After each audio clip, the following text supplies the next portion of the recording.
नमस्कार दोस्तों, मैं लेकर आया हूँ परसेंटेज का पार्ट 3, जिसमें हम आय तथा परीक्षा में उत्तीर्ण या अनुत्तीर्ण होने वाले प्रश्नों पर चर्चा करेंगे।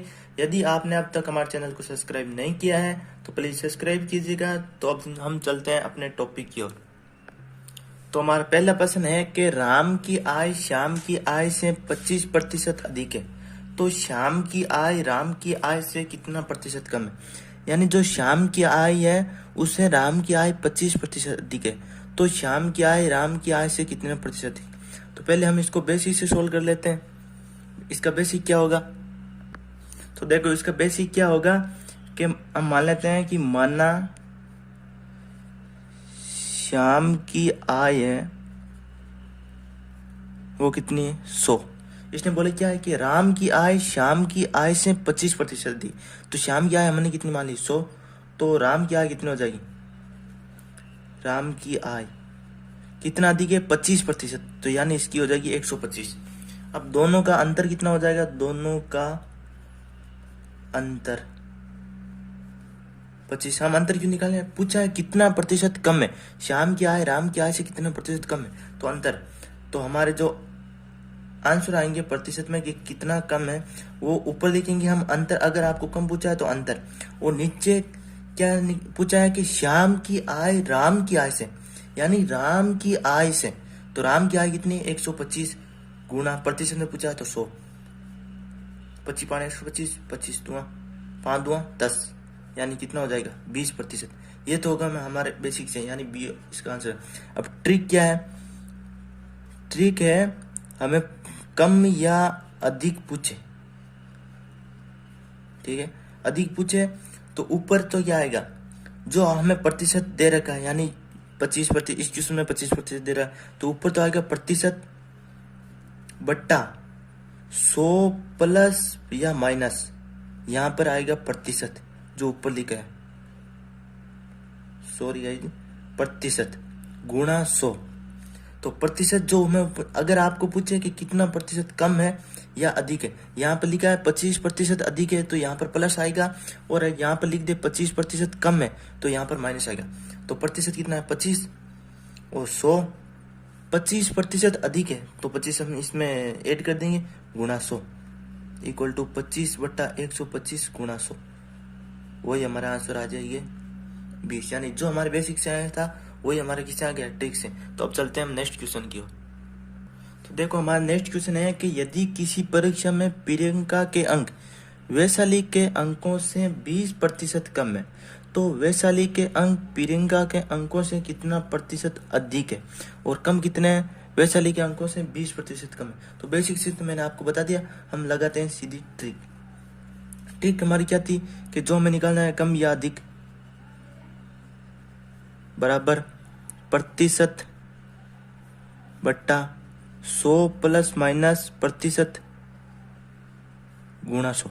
अब देखो यहाँ क्या लिखा है कि प्रतिशत में कितने दिए, 20% दे रखा है, तो 20/100। प्रियंका के अंक वैशाली के अंकों से 20% कम है, कम है यानी माइनस 20 गुणा 100 प्रतिशत निकाल, तो 20/100 में से 20 के 80 इंटू 100 4, और ये जाएगा 25, यानी हमारा आंसर आ जाएगा 25%। तो ऑप्शन हो जाएगा बी। अब चलते हैं हम नेक्स्ट क्वेश्चन की ओर। देखो हमारा नेक्स्ट क्वेश्चन इस प्रकार है, जिसमें हमें 2% दे रखा है, या तो आपको बढ़ाई दे रखी होगी या कमी दे रखी है, यानी या तो आपको वर्दी मिलेगी या कमी मिलेगी। जिसमें हमें एक सीधा कॉन्सेप्ट लगाना है, तो ये देखते हैं कॉन्सेप्ट क्या है। कॉन्सेप्ट है देखो प्लस माइनस पहली वर्दी या पहली संख्या ले लेते हैं, पहली संख्या प्लस माइनस दूसरी संख्या प्लस पहली संख्या गुणा दूसरी संख्या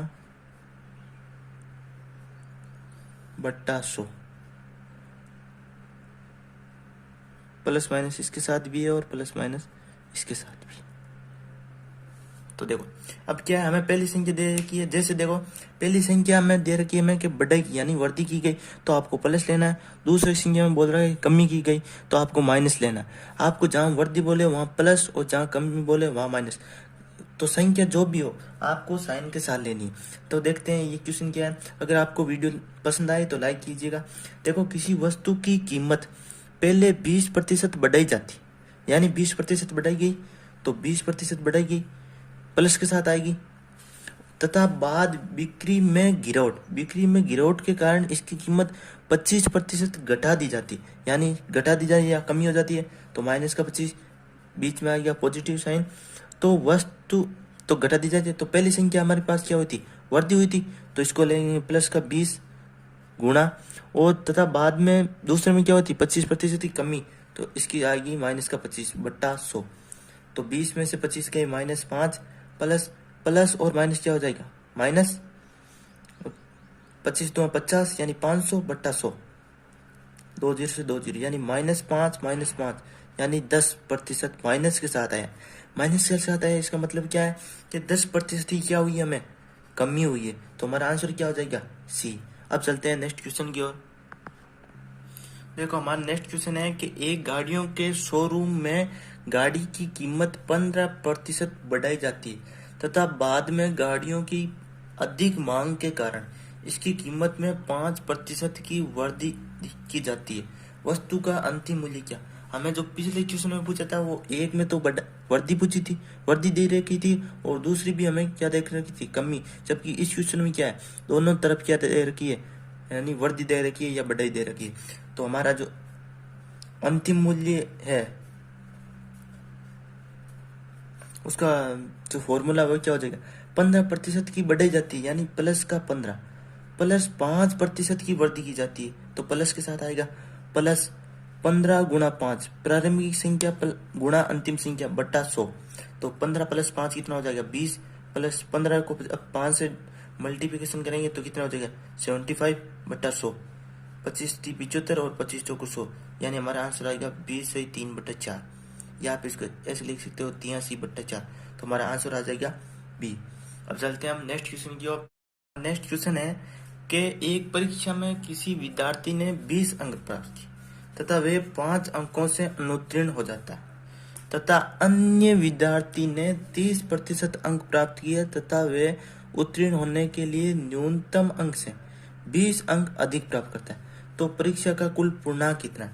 देखो, ये क्वेश्चन कुछ बड़ा है, लेकिन इसको समझने पर ये छोटा हो जाएगा। जैसे पहले मैं इसको बेसिक से कर देता हूँ। बेसिक क्या होगा, देखो ये एक लाइन है, समझो, ठीक है, यहाँ पर पास, तो एक परीक्षा ने मतलब यानी पहले एक विद्यार्थी ने 20 अंक प्राप्त किए, यानी उसने कितने 20% अंक प्राप्त किए, तथा वे 5 अंकों से अनुत्तीर्ण हो गए, यानी मानते हैं 5 अंक इतने दूर, 1 2 3 4 ये 5 अंक इतनी दूर है, यानी ये यहाँ पर है। और तथा अन्य विद्यार्थी, जो दूसरा विद्यार्थी है वो 30% अंक प्राप्त करता है, ठीक है, 30% अंक प्राप्त किए तथा वे उत्तीर्ण होने के लिए न्यूनतम अंक हमें इतने चाहिए, न्यूनतम अंक से 20 अंक अधिक, यानी यहाँ से 20 अंक मान लेता हूँ, यहाँ पर 20 अंक अधिक लेकर आता है, प्राप्त करता है, तो परीक्षा का कुल पूर्णांक कितना है। तो अब देखो, हमें दोनों को यहाँ पर, तो यहाँ से तो हमें जोड़ना पड़ेगा 5, तब ये यहाँ पर आएगा, और इसके 20 अधिक है तो 30 में से हमें माइनस करना पड़ेगा। तो हम मान लेते हैं कि मानना परीक्षा का जो पूर्णांक था पेपर का वो कितना मान लेते हैं, x। तो x का 20%, ये होगा 20%, प्लस इसको यहाँ पर लाना है तो प्लस का 5 कर देंगे, यहाँ पर आएगा x का 30%। अब इसको भी यहाँ पर लेकर आना है, यानी पास करना है, तो 20% इसने 20 अंक अधिक प्राप्त किए, तो हम 20 इसमें से क्या नहीं माइनस कर देंगे, तभी तो ये यहाँ पर आएगा। तो इसको सोल्व कर देता हूँ, x का 20% और ये इधर जाएगा x का 30%, ये -20 और ये इधर आ जाएगा माइनस का 5। तो x गुणा 20/100 माइनस x गुणा 30/100 बराबर माइनस का 25।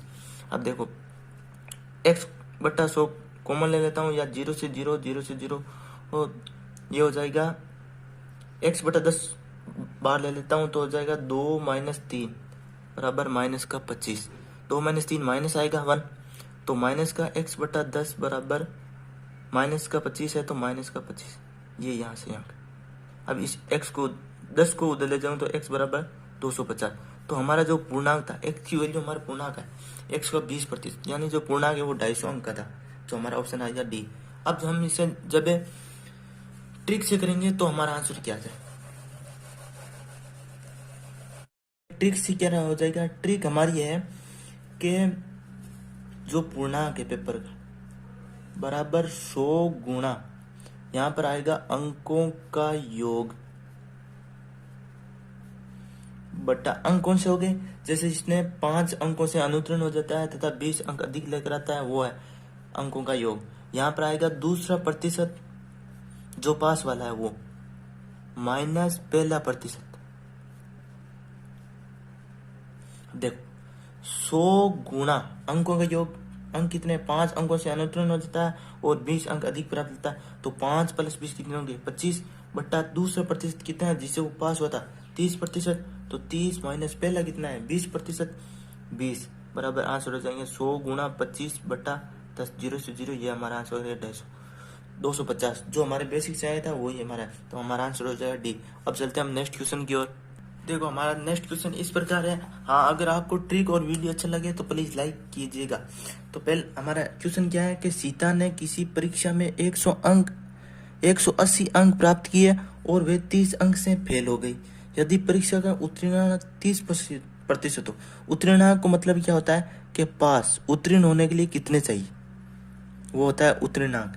30% परीक्षा का कुल पूर्णांक क्या है, तो हमारा जो पूर्णांक है वो क्या होगा। अब देखो 30% प्राप्त करने हमें दोनों LHS और RHS क्या करना है, बराबर करना है। वही मैंने आपको पहले बताया था कि यहाँ पर x का 30% है, यहाँ पर है x पूर्णांक मान लेते हैं, यहाँ पर 30% है और 180 अंक उसने प्राप्त किए और 30 अंक उसमें क्या रह गए, कम रह गए 30 अंक, जिसके कारण क्या होगी फेल हो गई। तो x का 30% है वो किसके बराबर हो जाएगा 180 + 30 की तो होगा, जिससे ही वो पास होगी। तो x का 30% बराबर 180 में 30 जोड़े 0 8 3 11 और 1 2 210, 0 से 0 और 7 3 21 70, x बराबर हो जाएगा 700, यानी आंसर हो जाएगा हमारा 700।